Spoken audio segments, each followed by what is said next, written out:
Zwiedzanie Malborka często kończy się na majestatycznym zamku, który pozostawili po sobie krzyżaccy zakonnicy. Warownia czaruje duchem średniowiecza oraz onieśmiela rozmachem i ogromem. A czy sam Malbork nie zasługuje na Twoją uwagę? Po zwiedzeniu zamku udaliśmy się na miły spacer po tym zbyt często pomijanym mieście.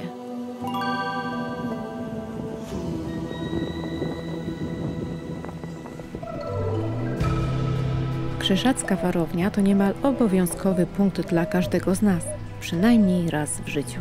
Mimo że zamek zwiedzaliśmy już niejednokrotnie, to za każdym razem od nowa wywiera na nas ogromne wrażenie. Wszak to największa ceglana budowla Europy. Jej potęga wzrastała od XIII wieku.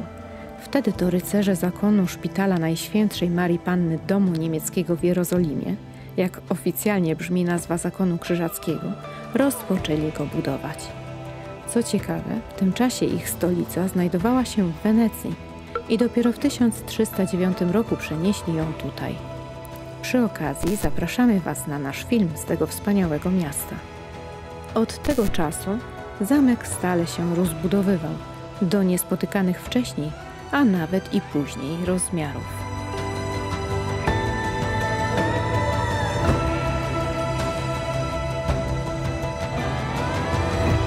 Dziś kolejne pomieszczenia możemy zwiedzać w dwóch wariantach tras – historycznej oraz zielonej.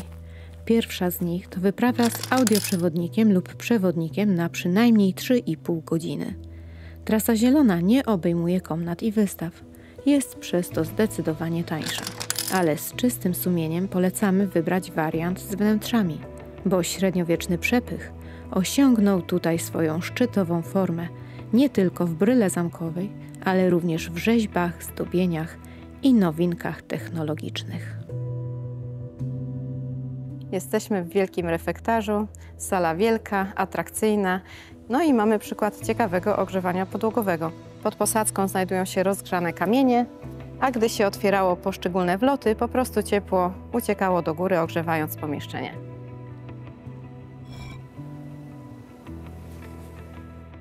Bucha ciepło.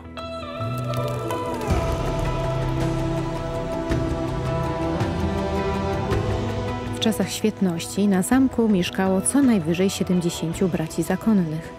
Tylu wystarczało, by podporządkować sobie okoliczną ludność, żyjącą na rozległych terenach państwa zakonnego. Całą ideologię oparto na wierze chrześcijańskiej, a ideologia owa mówiła, że wszelka władza od Boga pochodzi i przeciwko Jego woli występować nie wolno. Łatwo też krzyżacy po wszelkie datki i majątki poddanych sięgali. I choć zakon z ubóstwem się kojarzy i był przez braci ślubowany, to w Malborku w żaden sposób nie było tego widać. Ubóstwo to dotyczyło bowiem prywatnych majątków zakonników, nie zaś państwa. Ono miało być świadkiem i dowodem potęgi chrześcijaństwa na tych ziemiach. Miało onieśmielać poddanych i przybyłych do stolicy możnych oraz władców innych państw. Tu wszystko czynione było z rozmachem dotąd w średniowieczu nieznanym. Kolosalne emocje wywołał w nas kościół Najświętszej Marii Panny, patronki zamku i miejscowości. Z niemieckiego Malbork, czyli Marienburg, oznacza zamek Maryi. Stąd też najwyższa w Europie rzeźba Maryi na zamkowych murach. Ma aż 8 metrów wysokości. Surowość świątyni, fragmentaryczne rzeźby i zdobienia pobudzają wyobraźnię i przenoszą nas w czasy średnich wieków, gdy mury te wypełniały śpiewy zakonników, modlitwy wiernych, ale też jęki więzionych. A jednym z nich był książę litewski Kiejstud, wuj króla Władysława Jagiełły.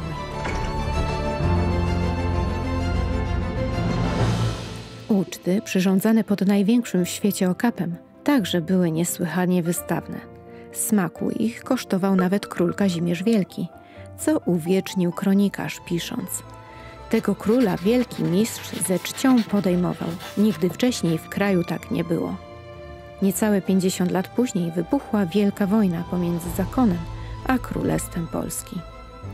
Zamku po zwycięskiej bitwie pod Grunwaldem polskie wojsko nie zdobyło. Polacy rozsiedli się w tych przepastnych korytarzach dopiero 47 lat później, za sprawą syna Jagiełły, króla Kazimierza Jagiellończyka. Zamku nie zdobył, lecz kupił za około 670 kg złota. Taka jego ilość jest dziś warta około 180 milionów złotych. Tak, król wkupił się też w łaski Malborczan, bo wystawili mu piękny pomnik. Ten stoi nieopodal tutejszego muzeum. Mieści się ono w pięknej willi z końca XIX wieku. Wstęp do niego jest bezpłatny. Wystawy tutaj często się zmieniają. My oglądaliśmy opowieści o Koperniku, Żydach w mieście niegdyś żyjących i tragicznej karcie związanej z II wojną światową, gdy na terenie miasta Niemcy utworzyli obóz jeniecki Stalag. Trzeba wiedzieć, że Malbork podczas II wojny światowej niezwykle mocno ucierpiał. Sam zamek został obrócony w potężną ruinę. Szacuje się, że niemal 80% Starego Miasta zostało bezpowrotnie utracone. Rozciągało się wzdłuż Nogatu, na południe od zamku. Do dnia dzisiejszego pozostało kilka ceglanych świadków tej świetności. To piękne bramy, Mariacka i Garncarska, obie z XIV stulecia. W części są odnowione, lecz niestety nie wykorzystane turystycznie, a szkoda. Są również gdzieniegdzie porozrzucane fragmenty ocalałych murów miejskich. Przy nich znajdują się multimedialne kioski w ramach zewnętrznego Muzeum Fortyfikacji. Do naszych czasów dotrwał majestatyczny kościół świętego Jana Chrzciciela oraz piękny, choć niestety mocno zaniedbany budynek ratusza staromiejskiego. Jego źródła również sięgają XIV wieku. Jakże byłoby wspaniale przechadzać się po odnowionych podcieniach. Dziś mieści się tu Dom Kultury. Niestety po zniszczeniach wojennych Stare Miasto nie zostało odbudowane, tylko uzupełnione licznymi blokami. Ogromna szkoda, bo na makiecie wygląda ono niezwykle klimatycznie. Wyobraź sobie, jak pięknie wyglądałaby taka gotycka perełka z poziomu Nogatu. W zamian postawiono tu nowe budynki, mające przypominać dawne spichlerze i muszę przyznać, że też wygląda to całkiem zgrabnie. Nawiasem mówiąc, serdecznie polecamy rejs po rzece. Inna perspektywa pozwala jeszcze bardziej docenić architektoniczną urodę tego wspaniałego, wpisanego na listę UNESCO zabytku. Coś pięknego.